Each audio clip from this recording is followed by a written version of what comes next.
खुलुमबाय स्टुडिअ दं आं राजीव बसुमतारी आरो बे समाव नोंथांमोना मिथिगौदि उफ्रा बिसायख'थिया गेजेराव आरो साननैसोल'सै बेनि सिगांनो बिपिएफ दोलोनि बिसायख'थि फोसावदिं मेलाव आयेननि बेरेखायै बिसायख'थि फोसावदिं खालामनायनि थाखाय आरो पारमिसन गैयैनि थाखाय पारमिसन गैयालासेनो बिसायख'थि फोसावदिं मेल खालामनायनि थाखाय बिसायख'थि आयोग बिफाननिफ्राय बे समाव नटिस होफैदों। बिक्रम दैमारी, कास्टम बसुमतारी, प्रहलाद ब्रह्म आरो लैहोर गयारी, नेरसोन बर', अनसुला दैमारी बिथांमोननि मुङाव बे समाव नटिस होफैदों, जेराव जेबो पारमिसन गैयालासेनो गुरुबासा बायदि सिडली बियाबनि दाब ओनसोलाव एबा हाथाय बाजाराव उइकलि बाजारफोराव थांनानै मेल मिटिं खालामहैनायखौ लानानै गोख्रोङै बे समाव बिसायख'थि आयोगनिफ्राय बे समाव नटिस हरनाय जादों आरो दिनैनि 12:30 रिंगायावनो जेरैखि जाया बिथांमोना नुजाथि हैनांगौ होननानै बे समाव नटिस होफैदों। 12:30 दिनैनि बे खालारावनो 10 नभेम्बर खालाराव बे समाव नुजाथि हैनायनि बे समाव नटिस होफैदों, जेराव नोंथांमोना मिथिगौदि कास्टम बसुमतारी बिथांमोना, बिक्रम दैमारी बिथांमोना, प्रहलाद ब्रह्म बिथांमोना, लैहोर गयारी,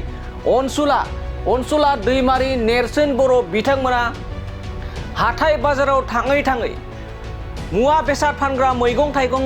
फानग्रा बिथांमोननियाव थाङै मेल मिटिं खालामहैदों। बेफोरबायदि मेल मिटिं खालामनायनि जेबो पारमिसन गैयालासेनो बिथांमोना बिसायख'थि आयोगनि मडेल कड अफ कन्डाक्टनि हेंथायै एबा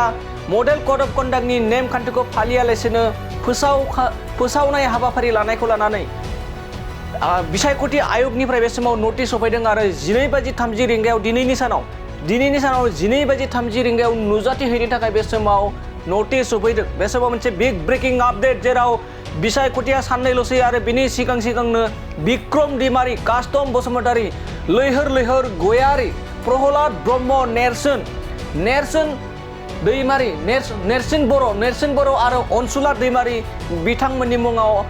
बिसायख'थि आयोगनिफ्राय बे समाव नटिस होफैदों आरो बे नटिसआ जाबाय 12:30 रिंगायावनो जेरैखि जाया नुजाथि हैनांगौनि नटिस होफैदों, जेराव जेबो पारमिसन गैयालासेनो एमसिसिनि नेमखौ फालियालासेनो गोसो बायदियै बाजार हाथायाव थांनानै बाजार हाथायनि जा फानग्रा बायग्राफोरखौ डिस्टार्ब खालामहैनायनि थाखाय एबा आयेननि बेरेखायै खामानि मावनायनि थाखाय बे समाव बिथांमोनखौ नुजाथि हैनो थाखाय बे समाव बिथोन सफैदों। दानिया फैदों माबायदि बिथोन होदों आरो मा जाहोननि थाखाय एबा माबे जायगायाव थांनानै बिथांमोना बेफोरबायदि आयेननि बेरेखायै एबा जेबो पारमिसन गैयालासेनो बिसायख'थि फोसावदिं मेलखौ खालामहैदों, जों बिथांनिफ्राय एबा नटिसनिफ्राय जों आबुङै मिथिना लानि।